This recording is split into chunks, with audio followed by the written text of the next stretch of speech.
Well, hello everyone. My name is Corey and you're watching DeVault Family Living.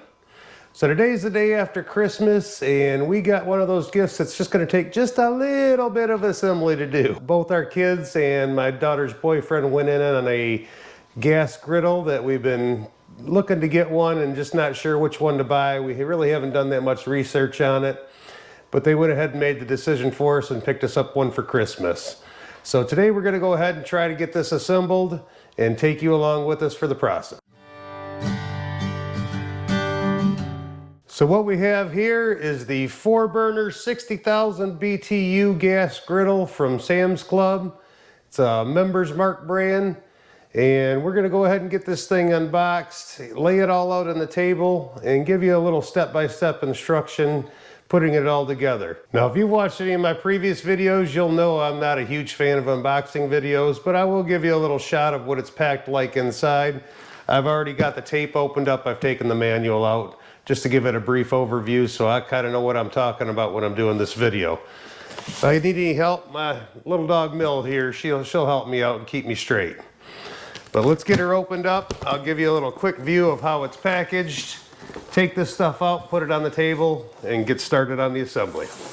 So as you can see, it looks like just like every other box that's packaged. Everything's wrapped in plastic and all foamed in. Here's your leg assemblies, your casters. Looks like the main griddle box. But let me go ahead and get this taken out of the box here so that way we can get a little better view of everything.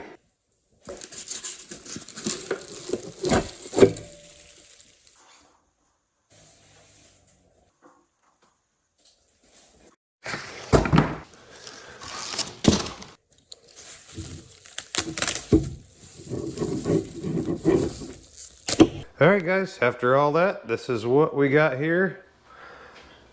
Obviously I've set it all out, laid it all out so it'll make it a little easier for videoing, but you get the gist of it.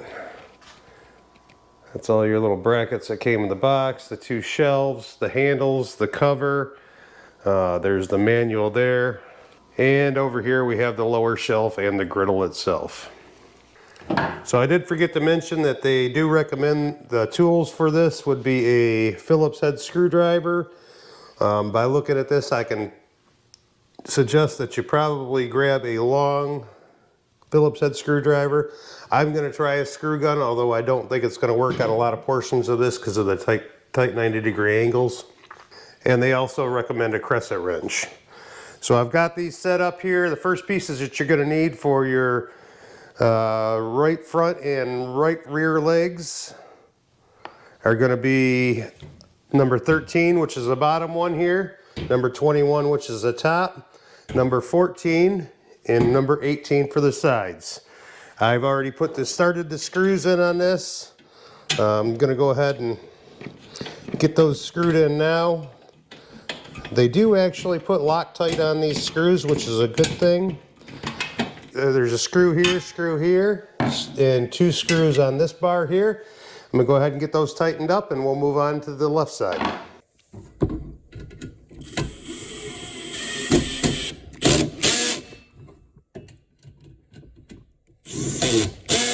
Alright, right side leg is all assembled.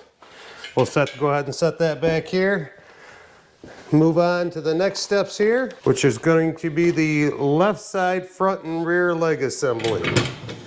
Now again, I've already screwed these together, and for this one you're going to need the number 9, the number 11, and the number 12. The screws, there's 2 screws, one on each side here, and that's pretty much it for this step.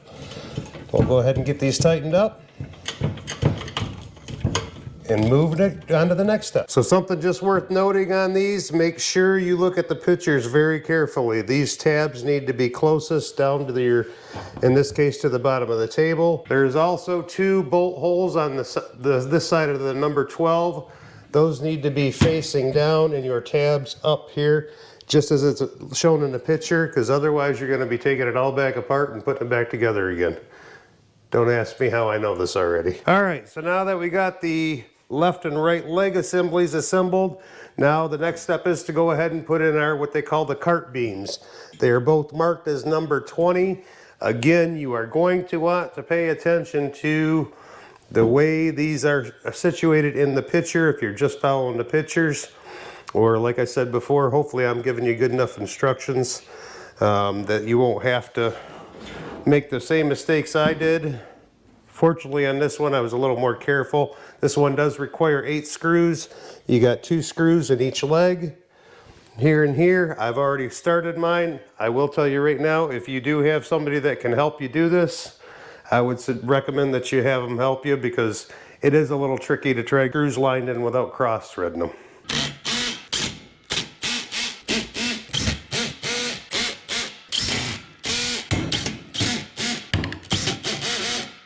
So this next piece we're going to be putting in is the cart base. It does require 12 screws, and 4 of them are going to go in from the outside of the legs into the actual tray itself, and then the other 8 will go from the inside underneath the tray here into the leg itself. Again, this looks like it's going to be another one. If you've got a second person to help you, you'll probably want to take advantage of that. So if you haven't figured this out yet, it's probably best to go ahead and hand screw in all your screws and get them started, and then afterwards go ahead and tighten them all down. It just makes assembly a whole lot easier, especially if you're doing it by yourself. And now we're going to go ahead to the next step, which is going to be putting on the locking casters.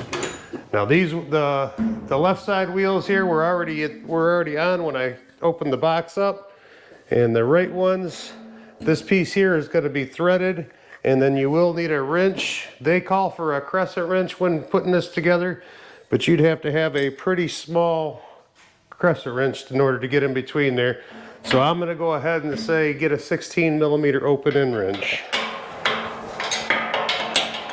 Basically you just thread it in there, make sure you don't cross thread it.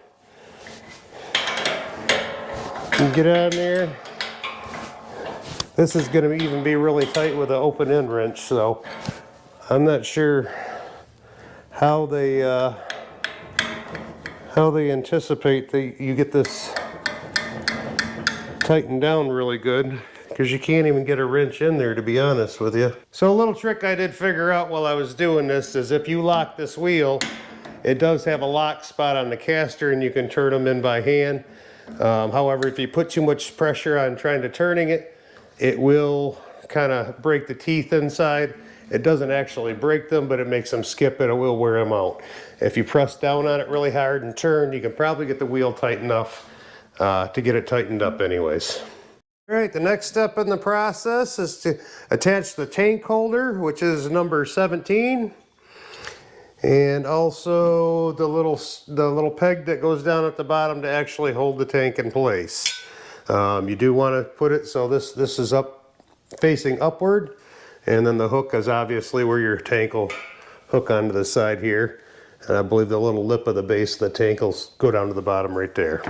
It does require 4 screws, which we'll go ahead and get those in, and then we'll move on to the next step again. So next we're going to actually put the grill base onto the cart here and actually make this thing start looking like something. Now they do recommend 2 people for this job. You actually got to take the base, lift it up here, set it on here, and then put 4 screws in each corner, 2 in the front, 2 in the back. Now I'm going to try something a little different here. Since it's just me here alone and I don't have 2 people, I'm going to try pre-starting my screws a little bit. And since these brackets are notched, I'm going to try just putting it on the base on and then sliding it in. I don't know if it's going to work, but I'm going to give it a shot. Now this base really isn't that heavy. Most people could probably do it, but again, they do recommend 2 people. Now, as you can see, I got my screws just in there, just barely threaded in, and I'm just going to see if I can get them to slide that way. Got one side in, no problem. This side's giving me a little bit of a fit, but there it goes, slid right in. Now we're on to the side shelves. I've got the brackets laid out here. Shelves are left and right, obviously. There's holes in the end for each one of the handles on each side. Now these, I do not plan on using myself. If you plan on doing them, you are going to wrap them around your pole, around your handle right now, because you can't do it after unless you plan on bending them. I'm going to use them. I'm actually going to put on a magnetic strip that'll hold our utensils, our cooking utensils. So I'm not going to add that option at this point. So basically you got both of your brackets on each shelf. You got 4 brackets in total, 2 screws per each bracket, which they will set like this. The long side is going to go down onto the bottom of the shelf and set like that, and then you'll put your screws in. The handles themselves have a thread on the end. You just line them up with the holes, put a screw in each side, and you're pretty much wrapped up.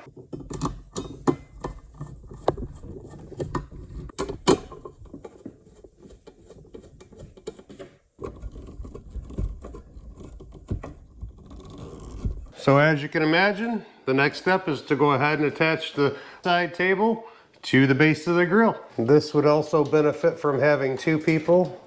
It can be done with 1, but it is a little tricky. So let's make sure you have all your screws, which is 4 by the way, right near you, and also a screwdriver would be very helpful to have right beside you.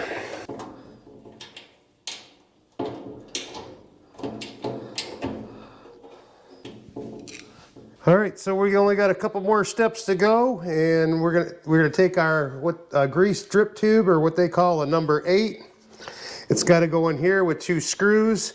There is a little heat shield here, so what you'll want to do is kind of angle it in like so, and then push forward, and then kind of push it down, and then it goes in straight. Just needs a little persuasion, kind of like a few other things in life. But I'm actually surprised this thing's went together as well as it has. I was almost expecting something like the old solder furniture when I started putting it together, which that stuff used to be a nightmare.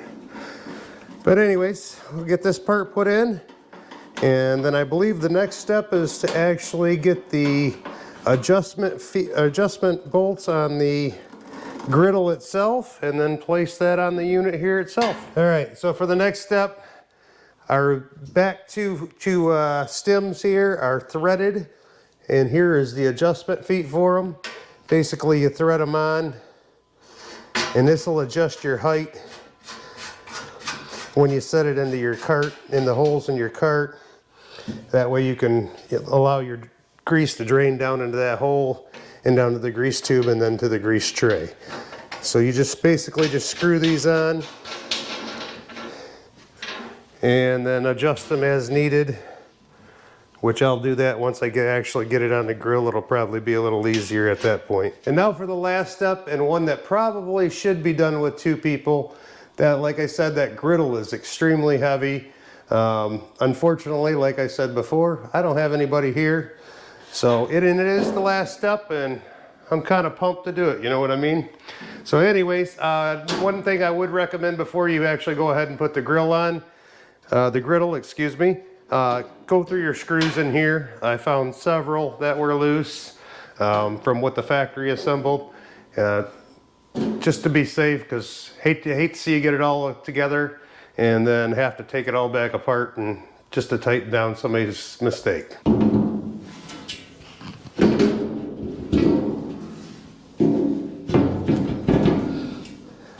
And that's pretty much complete, other than taking some of the stickers off and getting it seasoned. So this does come with a couple of other options on it. It did come with the actual cover, and it also came with the grill cleaning spatula.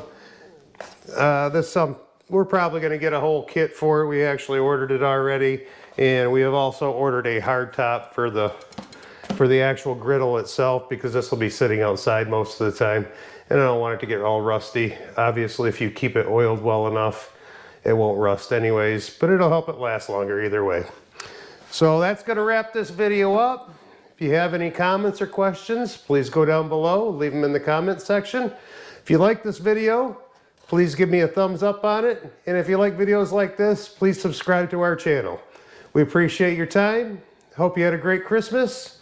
Have a great day, and God bless.